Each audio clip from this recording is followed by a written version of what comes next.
दोस्तों, अपने प्यारे भारत में यातायात व्यवस्था को आधुनिक बनाने के लिए दिन प्रतिदिन चकाचक हाईवे का निर्माण किया जा रहा है। लोगों का सफर आसान बनाने के लिए देश में बड़े बड़े प्रोजेक्ट पर काम चालू है और ये सारे प्रोजेक्ट जब पूरा हो जाएगा तो लोगों का सफर आसान हो जाएगा, तेज हो जाएगा और हमारा देश दुगनी गति से आगे बढ़ेगा। लेकिन अभी की सिचुएशन ऐसी है कि हमारे देश में इलेक्शन हुआ है और किसी भी पार्टी को पूर्ण बहुमत प्राप्त नहीं है। ऐसी कंडीशन में सरकार किसकी बनेगी, ये सबसे बड़ा सवाल उठता है। लेकिन 99% चांस है कि एनडीए की गवर्नमेंट फिर से बन रही है। आज के इस वीडियो में मैं आपको भारत के 10 एक्सप्रेसवे के बारे में बताने जा रहा हूँ। ये वैसे एक्सप्रेसवे हैं, अगर मोदी गवर्नमेंट नहीं आती है तो इसका काम रुक भी सकता है, क्योंकि जो नई गवर्नमेंट होती है उसका अपना अलग अलग नया कानून होता है। जब मोदी गवर्नमेंट आई थी तो उन्होंने अपने हिसाब से देश को आगे बढ़ाया और जिस तरीके से देश को आगे बढ़ाया उसका रिजल्ट क्या निकला वो आप सबके सामने है। अगर कोई नई गवर्नमेंट आ जाती है सत्ता में तो फिर वो अपने हिसाब से देश को आगे बढ़ाएगी। उनके हिसाब से बहुत सारे एक्सप्रेसवे, बहुत सारे प्रोजेक्ट जो कि उनको लगेगा इससे कोई फायदा नहीं होने वाला है, वो इसका काम बंद कर देंगे। और ऐसा हुआ भी है। महाराष्ट्र में बुलेट ट्रेन कॉरिडोर को पास करना था। बुलेट ट्रेन का काम इसलिए रुका हुआ था क्योंकि महाराष्ट्र में जो पहले की गवर्नमेंट थी वो बुलेट ट्रेन को पास नहीं करने दे रही थी। लेकिन जब महाराष्ट्र में मोदी गवर्नमेंट आई तो बुलेट ट्रेन को पास किया गया और बुलेट ट्रेन का आधा से ज्यादा काम पूरा हो चुका है महाराष्ट्र वाले हिस्से में। लेकिन अब बताया जा रहा है कि फिर से महाराष्ट्र में सरकार चेंज हो गई है, तो हो सकता है कि आने वाले टाइम में फिर से बुलेट ट्रेन का काम रुक जाए। एक बार मोदी गवर्नमेंट आई तो मुंबई कोस्टल रोड बना, अटल सेतु बना और बुलेट ट्रेन का काम जारी है। ठीक वैसे ही भारत में कई सारे प्रोजेक्ट पर काम चल रहे हैं। लेकिन अगर नई गवर्नमेंट आती है और उनका अगर मन हुआ कि हम इन सारे पैसे को इंफ्रास्ट्रक्चर में न लगा करके लोगों को फ्री सेवा प्रदान करेंगे ताकि लोग हमसे खुश रहेंगे, तो ऐसे केस में इन सारे प्रोजेक्ट का काम रुक सकता है। तो आइए इस वीडियो के माध्यम से जानते हैं वो 10 कौन से बड़े एक्सप्रेसवे हैं जिनका निर्माण भारत में अंडर कंस्ट्रक्शन है, और अगर ये पूरा हो जाता है तो कैसे इससे देश को फायदा होगा, अगर इसका काम रुक जाता है तो इसका नुकसान कैसे होगा। नमस्कार दोस्तों, मैं विकास और आप देख रहे हैं all India affairs. Guys, Bharat सरकार भारतमाला प्रोजेक्ट के तहत देश में लोगों के सफर को आसान बनाने के लिए टोटल 25 नए ग्रीनफील्ड एक्सप्रेसवे बनाने का प्लान लेकर के आई थी, जिसमें से 10 के बारे में मैं आपको बताने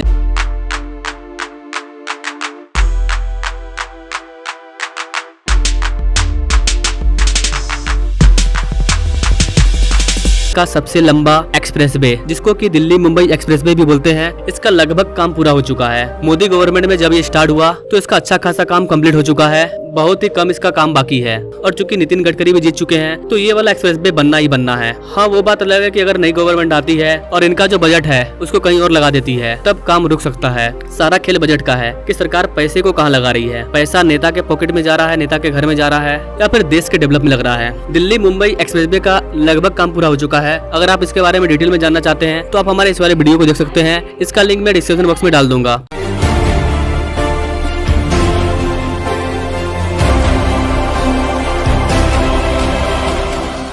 हमारा अगला बड़ा एक्सप्रेसवे है दिल्ली देहरादून एक्सप्रेसवे, जो कि 239 किलोमीटर लंबा है और इसका भी लगभग काम पूरा हो चुका है। यह उत्तर प्रदेश के सहारनपुर शहर से होकर के गुजरने वाला एक्सप्रेसवे है। इस वाले एक्सप्रेसवे के चालू होने से दिल्ली से देहरादून की दूरी 2 से 2.5 घंटे कम हो जाएगी।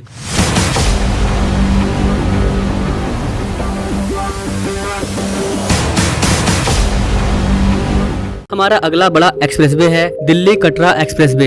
दिल्ली से कटरा के बीच की दूरी 669 किलोमीटर है। यह एक्सप्रेसवे दिल्ली, हरियाणा, पंजाब, जम्मू कश्मीर इन राज्यों से होकर के गुजरेगा। दिल्ली अमृतसर कटरा रेलवे लाइन के बीच का समय मात्र 6 घंटा रह जाएगा इस वाले एक्सप्रेसवे के बनने से।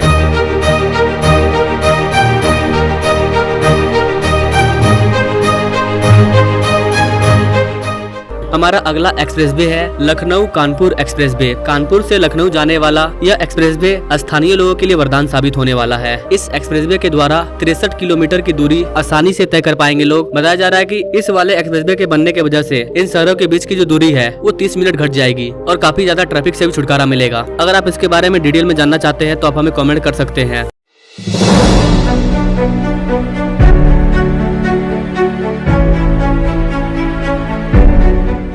भारत का अगला बड़ा एक्सप्रेसवे है वाराणसी कोलकाता एक्सप्रेसवे। वाराणसी से कोलकाता जाने वाला यह एक्सप्रेसवे रांची से होकर के गुजरेगा। इस एक्सप्रेसवे पर आप आसानी से 612 किलोमीटर की दूरी तय करेंगे, जो कि एक एक्सेस कंट्रोल कॉरिडोर होगा। अभी इस यात्रा को करने में करीबन 15 घंटे लगते हैं, लेकिन जब ये 612 किलोमीटर का एक्सप्रेसवे बन करके तैयार हो जाएगा तो इस समय मात्र 9 घंटा रह जाएगा, यानी कि 6 घंटे की बचत होगी। यह एक्सप्रेसवे उत्तर प्रदेश, बिहार, झारखंड और पश्चिम बंगाल को आपस में जोड़ेगा। चारों राज्य के आपस में जुड़ने से कनेक्टिविटी अच्छी हो जाएगी, इसलिए इसे इकोनॉमिक कॉरिडोर भी बोला जा रहा है।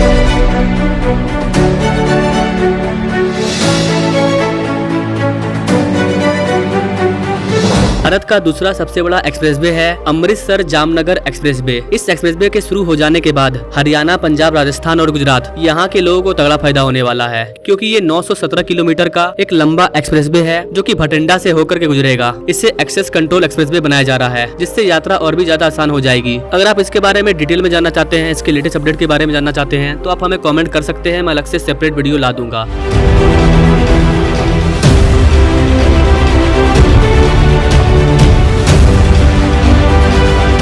हमारा अगला बड़ा एक्सप्रेसवे है बेंगलुरु चेन्नई एक्सप्रेसवे। इस एक्सप्रेसवे के बन जाने के बाद बेंगलुरु और चेन्नई के बीच का जो सफर है वो बहुत ही आसान हो जाएगा। इस एक्सप्रेसवे की मदद से आप 262 किलोमीटर की दूरी को आसानी से तय कर पाएंगे। सरकार के द्वारा बताया गया है कि इस एक्सप्रेसवे के बनने से दोनों शहरों के बीच की दूरी घट करके मात्र 2 घंटा रह जाएगी, यानी कि चेन्नई से बेंगलुरु जाने में मात्र आपको 2 घंटे का समय लगेगा। क्योंकि ये वाला एक्सप्रेसवे तमिलनाडु, कर्नाटक और आंध्र प्रदेश से होकर के गुजरेगा, तो इससे यहाँ के रहने वाले लोगों को तगड़ा फायदा होने वाला है। अगर आप इसके बारे में डिटेल में जानना चाहते हैं, लेटेस्ट अपडेट जानना चाहते हैं, तो आप हमारे इस वाले वीडियो को देख सकते हैं। इसका लिंक मैं डिस्क्रिप्शन बॉक्स में डाल दूंगा।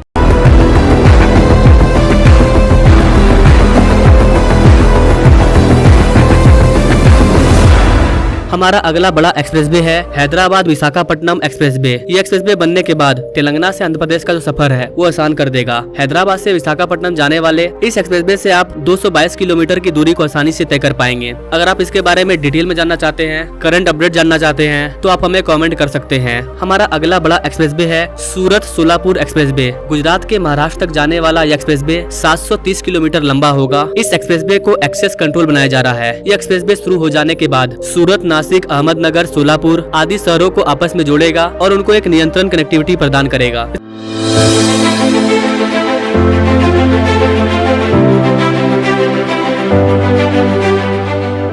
इसके बाद हमारा जो अगला बड़ा एक्सप्रेसवे है वो है इंदौर हैदराबाद एक्सप्रेसवे। इंदौर से हैदराबाद जाने वाला यह एक्सप्रेसवे 525 किलोमीटर लंबा है। इस एक्सप्रेसवे के बनने से आपका सफर काफी ज्यादा आसान हो जाएगा। जो भी लोग यहाँ पर रहते हैं और जो भी इस रूट में सफर करते हैं, उनको काफी ज्यादा फायदा होगा। वो कम से कम समय में अपने डिस्टेंस को कवर कर पाएंगे। ये वाला एक्सप्रेसवे मध्य प्रदेश, महाराष्ट्र और तेलंगाना से होकर के गुजरने वाला है। तो गाइस, ये जो 10 एक्सप्रेसवे हैं, ये भारत के सेंटर में पाए जाते हैं और ये काफी खास और बड़े एक्सप्रेसवे हैं। इसके अलावा भी और 15 नए ग्रीनफील्ड एक्सप्रेसवे हैं। अगर आप चाहोगे तो उस पर मैं अलग से वीडियो ला दूंगा। लेकिन गाइस, जरा सा आप यहाँ पर सोच करके देखिए, इन सारे एक्सप्रेसवे का काम मोदी गवर्नमेंट के अंदर हुआ है, यानी कि 2014 के बाद हुआ है। 2014 के पहले अपने भारत में, पूरे भारत में मात्र 800 किलोमीटर का एक्सप्रेसवे मौजूद था। लेकिन मोदी गवर्नमेंट में सबसे ज्यादा एक्सप्रेसवे हाईवे को बनाया गया है। हमने अपने पूरे इतिहास का रिकॉर्ड तोड़ डाला है। चूंकि ये एक्सप्रेसवे स्टार्ट हो चुके हैं, तो इनका काम आज न कल कंप्लीट होना ही होना है। अगर नई गवर्नमेंट आती है, जनता जनार्दन सरकार चेंज करना चाहती है, तो इसका काम थोड़ा सा डिले हो सकता है, लेकिन ये पूरा होगा। हाँ, यहाँ पर वो बात अलग है कि